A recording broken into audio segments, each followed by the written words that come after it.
So, the last class we looked at what is meant by ecosystem. So, as you can see in this figure, we have there are boxes which are representing the primary producers, what is known as a typical food web or the connections that are available in an ecosystem.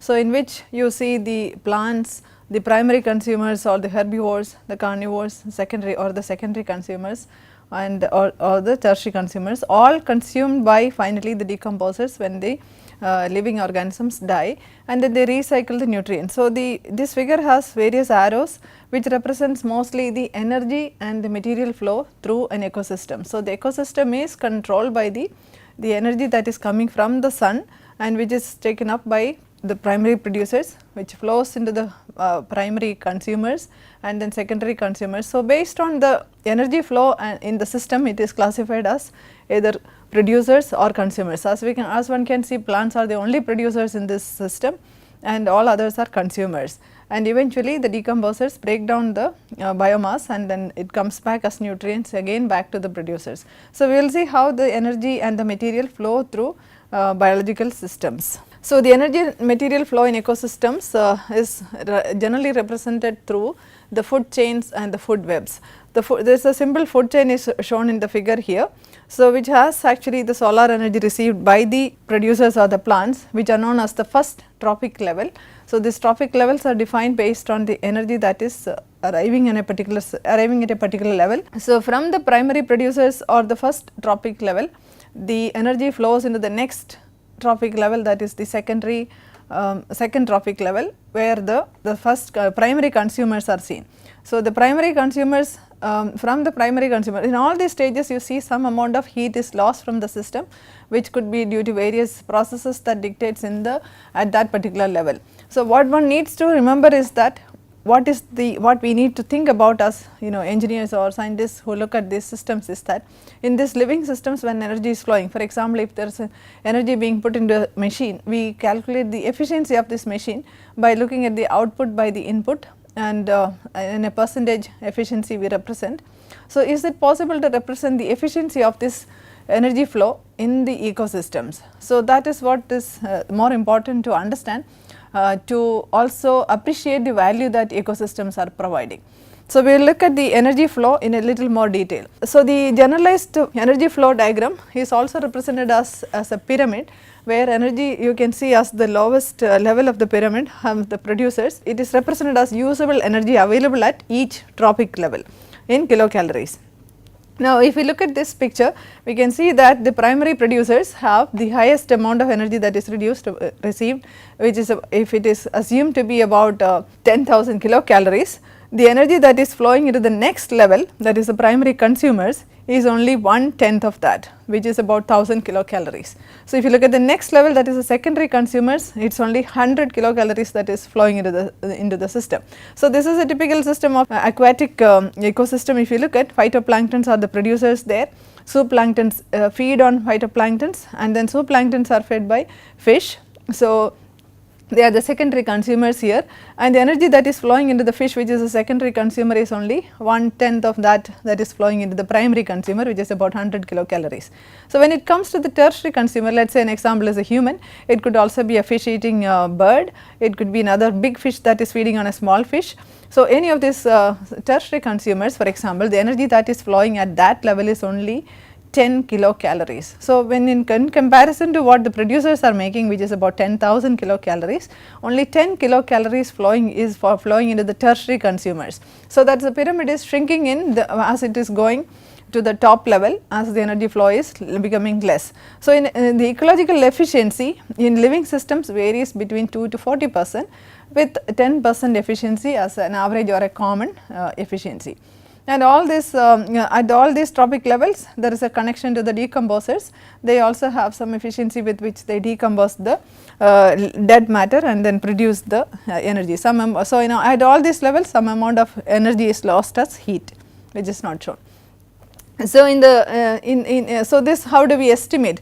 So, is it just a qualitative statement, or is it a quantitative number that you can arrive at? So, it is possible to quantitatively determine the energy that is flowing into the system and how effectively various living organisms or an ecosystem itself is using this energy to produce the mass, the biomass or the material that they have as living systems.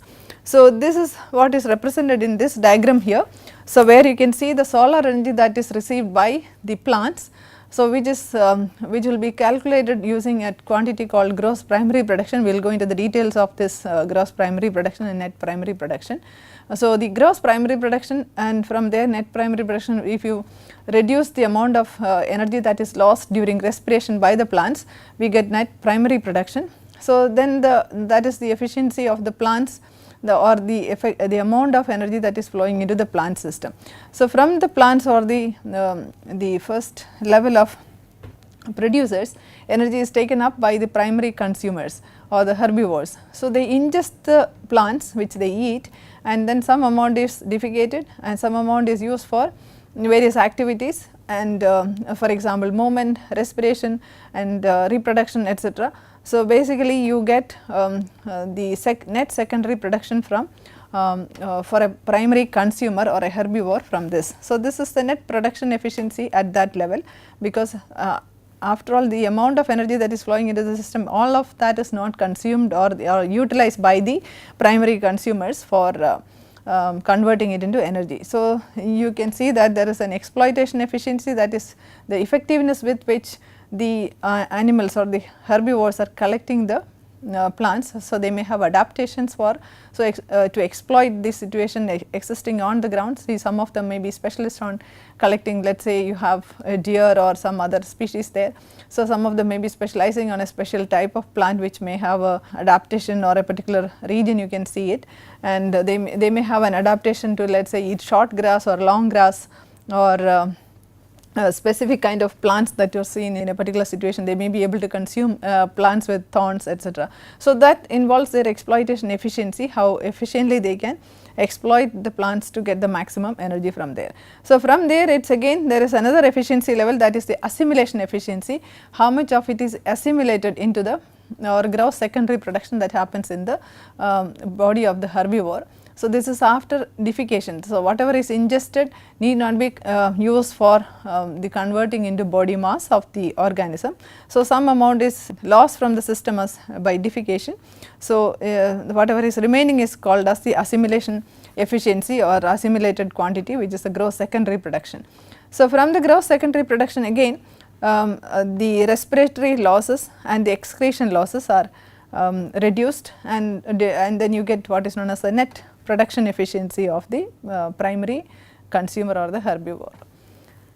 So, what is ecological productivity? Ecological productivity refers to the primary fixation of solar energy by plants and the subsequent use of that fixed energy by plant eating herbivores, animal eating carnivores and the detrivores that feed upon dead biomass.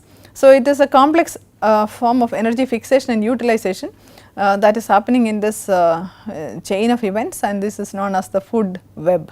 So, in a food web it need not be a unidirectional energy flow. From each level there may be multiple, for example, from the plants there may be multiple herbivore species which are consuming the energy, consuming the plants and then converting it into energy for their own use and growth. From the herbivores again there may be multiple carnivores who could be feeding upon the herbivores. So, there would be and there may be multiple chains interconnected in an ecosystem which forms what is known as a food web, which is much more complicated than considering only one single flow of energy through single species. So, there will be multiple species which are making it a complex system. So, the productivity of green plants is generally referred to as primary productivity. So, it is referred to as gross primary productivity, which is the total amount of energy that is fixed by the plants. So, and as I said, net primary productivity is what is normally referred to as the refer to the efficiency of plants. So, which is nothing but the quantity of the gross primary productivity minus the amount that is used for respiration. The NPP is normally smaller than GPP because it is adjusted for energy losses required to support plant respiration. If the net primary productivity of green plants in an ecosystem is positive, then the biomass of vegetation is increasing over time. That is the meaning of it. Due to differences in the available solar radiation, water and nutrients, the world's ecosystems differ greatly in the amount of productivity that they can sustain. So, which is so we will see how this net primary productivity can be calculated. So, the ecological efficiency of plants, as I said, is calculated using net primary productivity or NPP. So, so this is nothing but the rate at which plants synthesize glucose. How do we arrive at this number is by various indirect methods of estimation. So, experimental methods of estimation. So, these methods are known as one is a harvest method.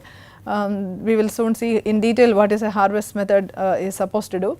Second is oxygen measurement, which is the amount of oxygen that is released during respiration of by the plants. Carbon dioxide measurement, which is the amount of carbon dioxide released by the plants during respiration, and oxygen is actually the amount of oxygen that is produced during photosynthesis, and carbon dioxide is the amount of carbon dioxide that is released during the in the case of terrestrial ecosystems, that is the carbon dioxide released in the to the atmosphere during the respiration by the plants.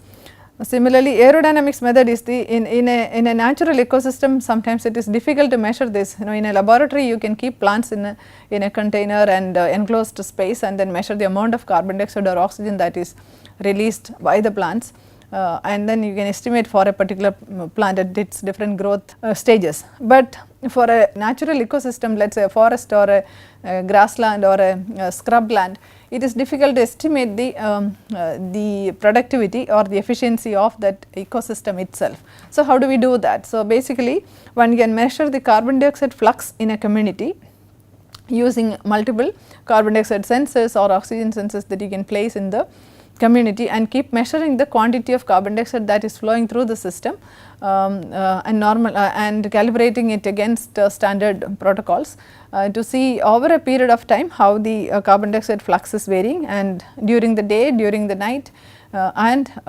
over a certain number of days that you have to monitor the system to see how much carbon dioxide fluctuation you can see in the ecosystem, and from there you can do indirect measurements, which we will see again how we can estimate this carbon from the carbon dioxide, how do we estimate the net primary productivity. In the case of aquatic systems, since carbon dioxide released could increase the pH of the reduce the pH of the water by becoming acidic, it can determine the amount of carbon dioxide released by the aquatic systems. So, from there again you can indirectly measure the net primary productivity.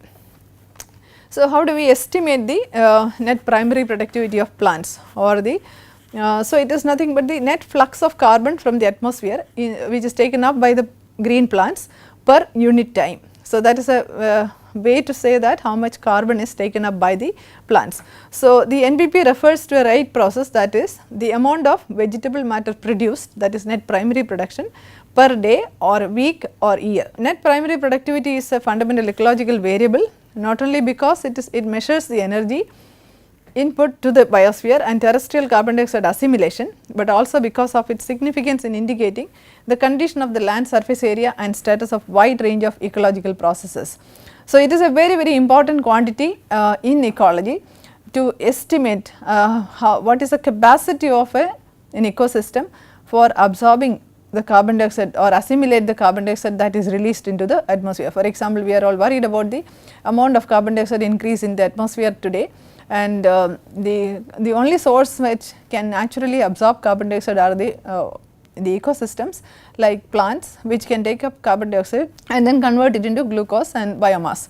So, the efficiency with which the ecosystems are functioning is very important, and if we compromise the efficiency of the ecosystems, let us say we cut down forests. So, the forest may have different efficiency in comparison to croplands or agriculture fields, or let us say a garden in comparison to a garden, a natural forest has much more efficiency. We will see soon see how this is different. So, the efficiency with which carbon dioxide can be assimilated by plants is important for us to see how much carbon dioxide can be fixed in plants, the existing plants today.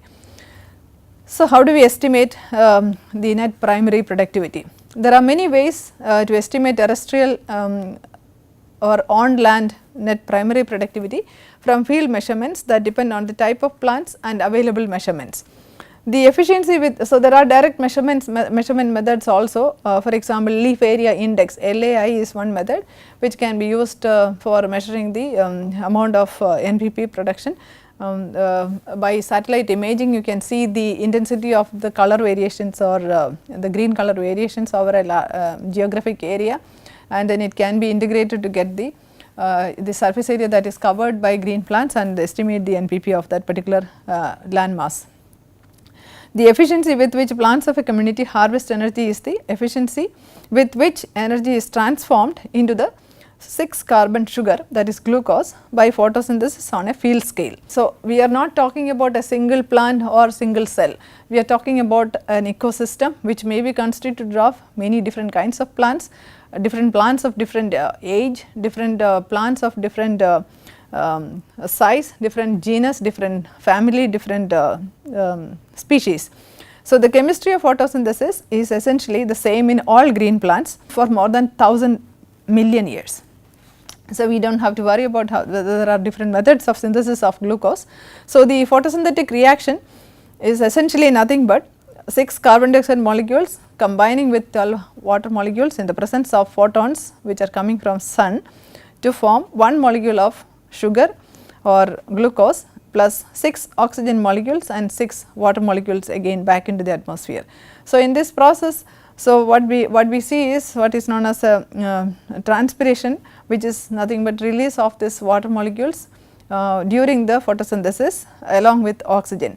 So, 6 oxygen molecules per every 6 carbon dioxide molecule taken in is released by plants, that we have to remember that each grass blade for example or anything that you think as very lowly and small and which we think we can convert to green area is actually doing an efficient job of converting this carbon dioxide into oxygen by this synthesis process.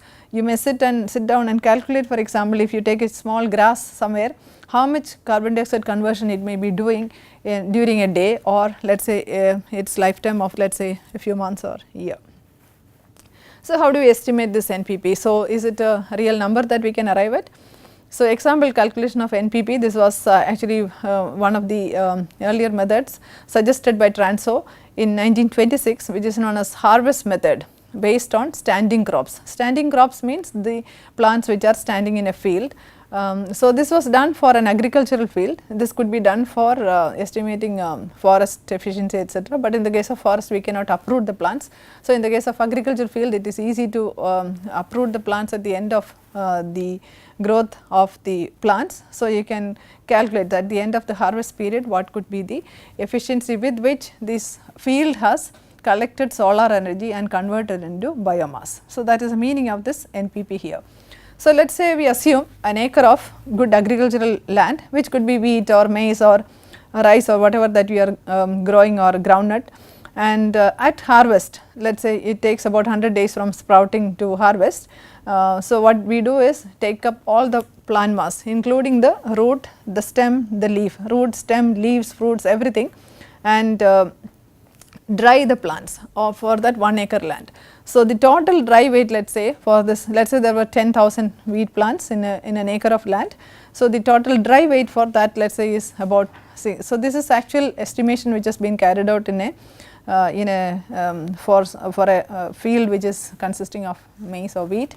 So, let us say it was about 6,000 kilogram. So, one can estimate for different fields it may vary, different plants it may vary, different climatic zones it may vary, and different agricultural fields also it may vary depending upon the nutrient availability, the water availability, light availability etc. But this is an example calculation to see how much is getting converted. So, this is a statistical number, and you can also see that for large number of cases this works out almost similar. So, when this the dry weight of the plants are collected, then for this 10,000 plants, so then we need to deduct how much of it is actually what we need to find out is how much glucose has been generated by this field. So, to calculate that we need to get rid of the all the inorganic matter from the plants. So, plants are also taking up minerals and nutrients from the soil. So, the total ash, so if you burn this 10,000 dry wheat plants, we will get the amount of minerals that will be left. So, that will be left after in a furnace if you burn what remains as ash will be about 322 kilogram for this 10,000 wheat plants. That is out of the 6,000 kilogram, 322 is inorganic material. So, the remaining part is the organic content per acre, which is about 5,678 kilogram, which can be considered as dry carbohydrate. So, now the average organic matter contains about 44.58% of carbon. So, therefore, carbon per acre is about 2531 kilogram. So, the glucose content, if you want to find out, we have to calculate it using the molecular weight of glucose and the molecular weight of the number of carbons that is involved there. So, you can see that it is about 2531 multiplied by 180, which is the molecular weight of glucose, divided by 72 for 6 carbons. So, you get about 6,328 kilogram of glucose being generated in that 1 acre of wheat plant that is harvested.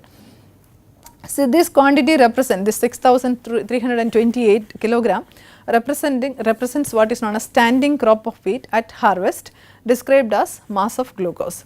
So, that much glucose was assimilated by the standing crop of wheat in that field, but the standing crop represents only a portion of the glucose that had originally been made, that was left after the plants had used glucose fuel for living and growing for 100 days. So, they were also breathing, maybe moving in wind and growing and things like that. So, some energy must have been also spent for respiration and other purposes. So, it is estimated that about 1% of the mass of each plant per day is used for respiration. So, that amount has to be deducted from the amount that we have got. So, the rate at which plants synthesize glucose can be arrived at some indirect methods. So, measurements made for typical plants of various ages gave an average figure of about 1% for mass of each plant is used for respiration. Since the crop at the end of the season, so again for a field normally the NPP is calculated as grams per meter square per year. So, it means for unit area per unit time. The time could be, as I said earlier, it could be a day or a month or a year. So, in the case of crop plants, it may be like you may have 2 seasons in which you may plant things in that particular area. So, for that particular area you may, if you want to calculate what is the primary productivity, because we are not calculating for a plant, we are calculating for a an ecosystem, if you want to, that means for an area.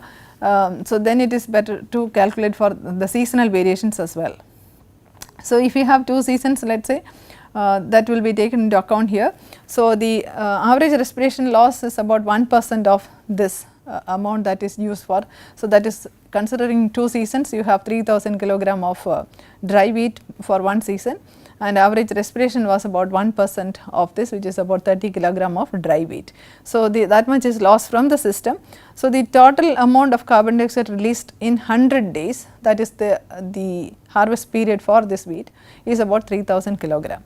So, and the carbon equivalent of this 3000 kilogram carbon dioxide will be equivalent to something like 818 kilogram. So, this is based on the calculation of the the atomic weight of carbon 12 divided by the molecular weight of carbon dioxide, which is multiplied by the total amount of carbon dioxide released. So, the glucose equivalent of this 818 kilogram of carbon that we have to back calculate to find out, it is about 2045 kilogram, and the gross primary production of glucose will be this NPP plus this respiration. So, which will be equivalent to that 6,328 that we had, plus this respiration loss, which is about 2045, that is about 8,373 kilograms. So, this is the gross primary productivity of that land. So, the energy required to produce 1 kilogram of glucose, how do we determine that?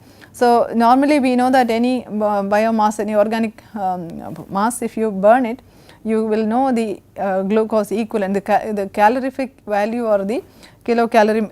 How do we express, for example, if we eat food, how do we know the calories involved? So, it is equivalent to something that you can burn in a calorimeter, for example, bomb calorimetry, and find out how much of energy being produced by burning that 1 gram or 1 kilogram of substance. So, in this case 1 kilogram of glucose, when you burn in a bomb calorimeter, you get something like 760 kilocalories. So, that is equivalent of glucose. So, therefore, we have about 8,373 kilogram of glucose at the end of 1 year of the plant growth in the field, 100 days of growth. So, therefore, total energy consumed in photosynthesis of 1 acre of wheat in 100 days is about 8,373 multiplied by this kilocalories of glucose, which is about the quantity that is shown here. So, the energy received by, so now we need to know what is efficiency. So, the total energy consumed in photosynthesis of 1 acre of wheat in 100 days is given as this. Let us say the, so now if you want to find out the efficiency is nothing but output by input into 100. So, the output is nothing but this quantity, that is 3.1 into 10 to the power of 6 kilocalories of energy. And what is energy received in that area? That is just the solar energy that was received by the plants. So, we need to find out what is the solar energy received for that 1 acre land, 1 acre farm. So, in each specific location have a different intensity of solar energy that is falling. So, you need to figure out whether it is in a tropics or whether it is in subtropics of, or is it in Arctic or Antarctic, or where is this land that is located for calculating the NPP. And so, you can calculate that the energy received by this particular farm in 100 days, let us say it is about 2 into 10 to the power of 6 kilocalories, that is solar energy received on earth's surface and that particular area. It can vary from place to place. So, the efficiency of photosynthesis by plants here is about the input is 31.5 into 10 to the power of 6 kilocalories as we estimated, that is the amount of energy consumed in photosynthesis of 1 acre of wheat in 100 days divided by the total energy received by the land, that is 2043 into 10 to the power of 6, and into 100 will give us the efficiency in percentage. So, we get about 1.54% efficiency for this wheat farm of 1 acre land which is grown for about 100 days. That is the efficiency with which plants are harvesting solar energy and converting it into useful biomass. However, we can find that the biochemical efficiency, that if you calculate, there is a biochemical process that is going on in the plants. So, if you know the photochemical photosynthesis pathways, and if you know how the photons are travelling through the pathways and then converting it into energy, the approximate efficiency one can estimate is about 35%. So, what happened? So, why do plants show such low efficiency, though the photosynthetic efficiency, the biochemical efficiency of photosynthesis is about 35%. So, there are various reasons why the plants may not give us the best efficiency. As I said earlier, it is could be due to the limitations of each and every location. So, for example, the efficiency with which plants assimilate it depends upon the kind of nutrients that is available, the light availability, the water availability, all this actually dictates the efficiency of each area.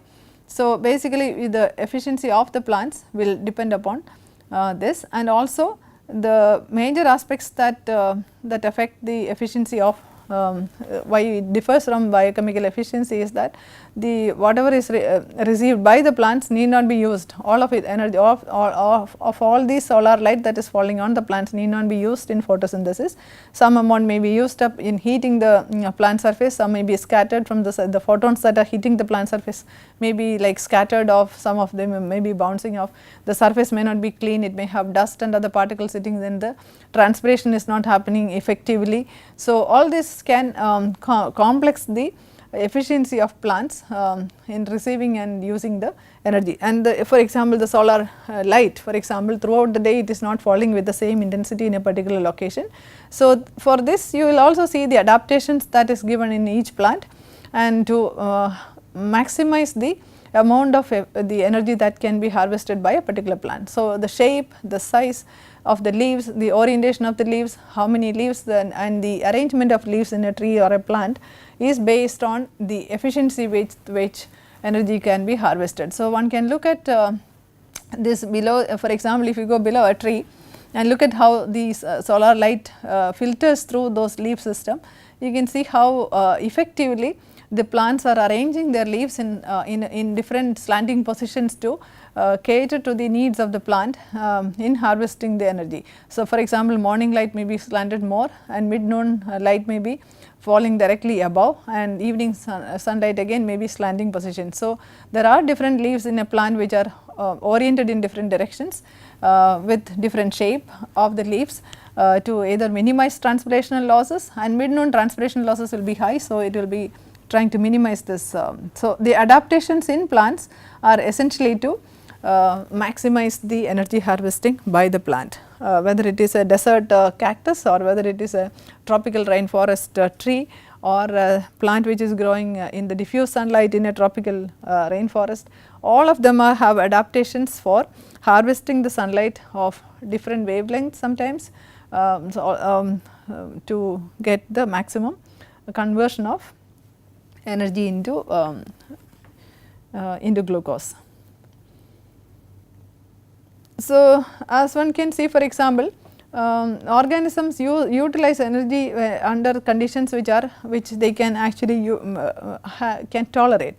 So, in this diagram, for example, you can see temperature is given on the x axis. So, the variation of the temperature to extremely cold or extremely high, organisms do not tolerate the temperature. So, the population size, for example, if it is in for the case of, so now when the energy is transferred to other organisms, or even if you are looking at the population size of, let us say, plants or organisms, they will go through an optimum range when the temperature is very comfortable for them. So, there are two zones which are zones of intolerance and zones of physiological stress. So, in the physiological stress region, few organisms can be seen, number will be less, and as the temperature goes to extremely high or extremely low, no organisms can be seen where the zone of intolerance is the. So, the higher limit of tolerance and lower limit of tolerance basically dictates the number of organisms or number of plants that you see in a particular system. So, similarly, nutrients, water availability, all these factors can be drawn on a graph like this and show where the optimum range of number of organisms or number of plants can grow. So, it could be light, it could be temperature, it could be water availability, food availability, various factors that can dictate the abundance of organisms. So, based on the productivity of the net primary productivity that we have defined for a particular area or an ecosystem, scientists have estimated the efficiency of different ecosystems. So, we can classify them into terrestrial, that you see on the land, and aquatic ecosystems, and this is very important chart which is showing how the efficiency of the average NPP in kilocalories per meter square per year is shown on the x axis here, and different ecosystems how they fare when we estimate this NPP.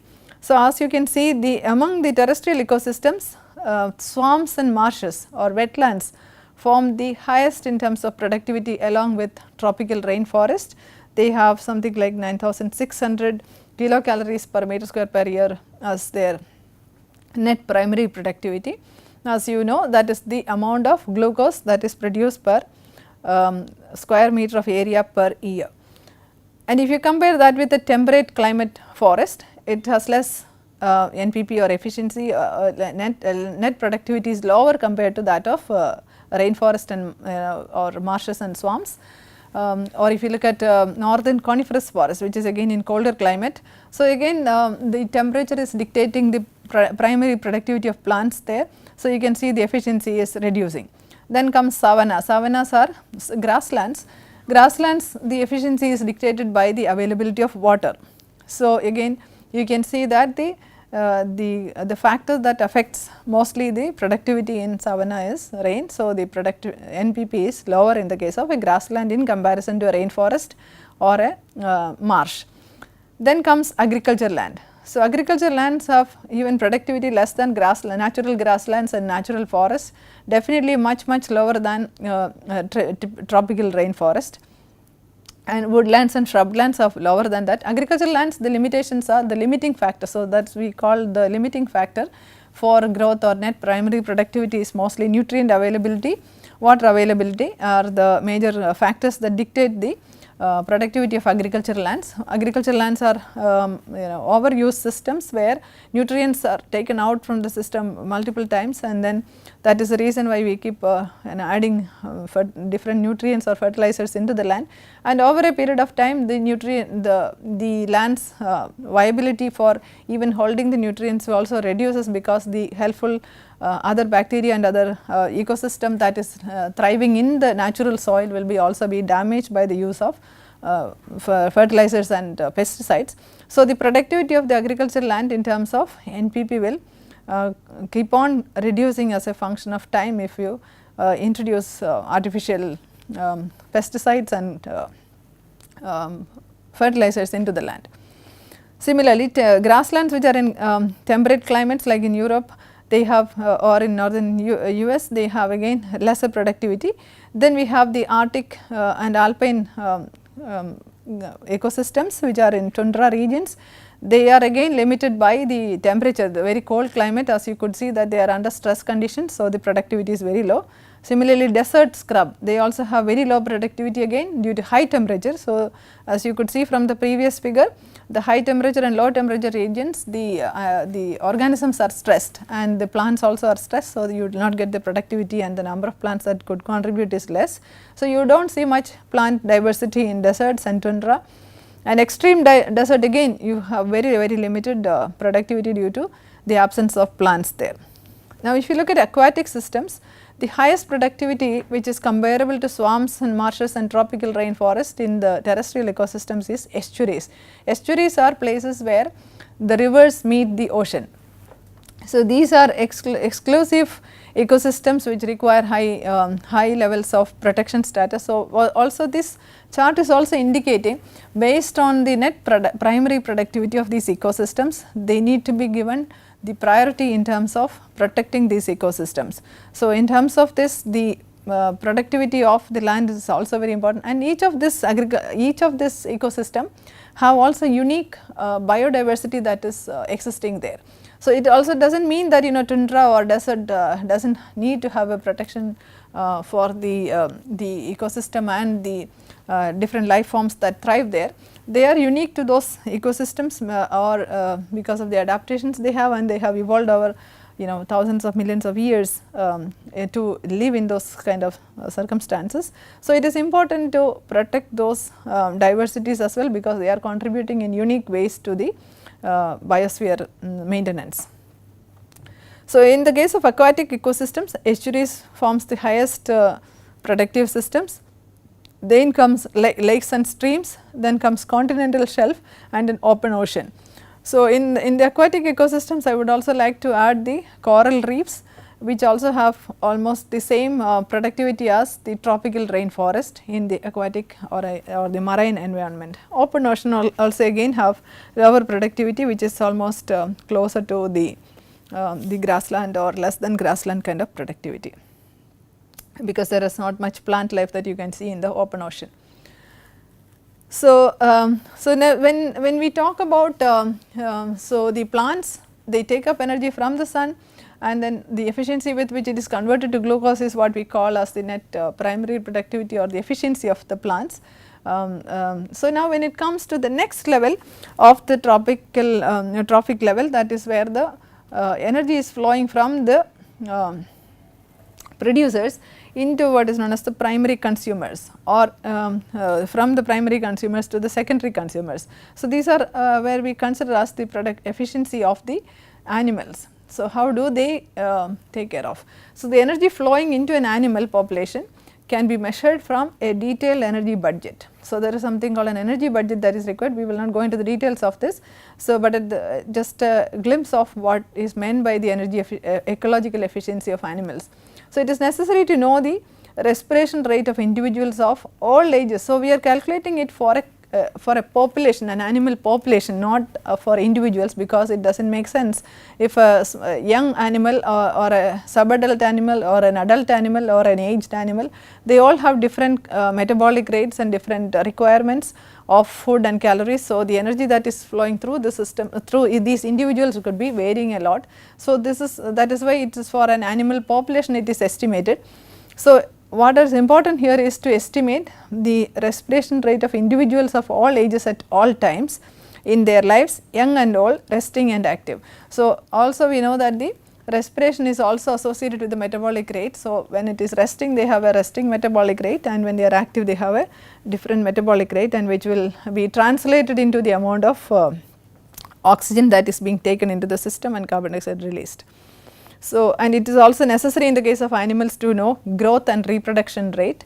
So, this is something that is in the case of plants, for example, we do not have to take into account movement for example, but in the case of animals lot of energy is expended on movement from one place or moving from one place to another. So, the mobility is one factor that comes in. So, the ecological efficiency of animals is calculated. An individual may be thought of as a device programmed by a base pair sequence of DNA to collect reduced carbon fuel and process as much possible of this fuel as possible into offspring. That is the definition of an animal. So, as you would have thought it is something else, but we are all some machines which are taking up this carbon fuel from the plants and converting them into offsprings. That is what the definition of an animal in ecology. So, how efficient this energy is transferred by this animals is the question that is addressed in terms of ecological efficiency of animals. So, it is written as the transfer of energy between trophic levels. We can write it as some quantity called that is given by EH, which is the ecological efficiency. Let us say we are calculating ecological efficiency of the herbivore, then it is given by the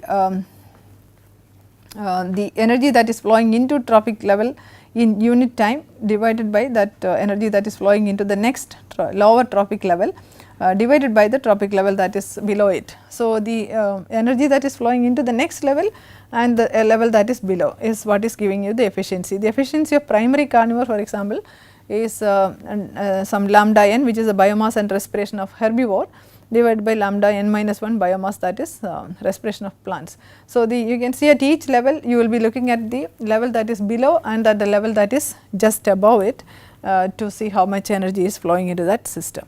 So, that is the ecological efficiency of the plant. So, we will stop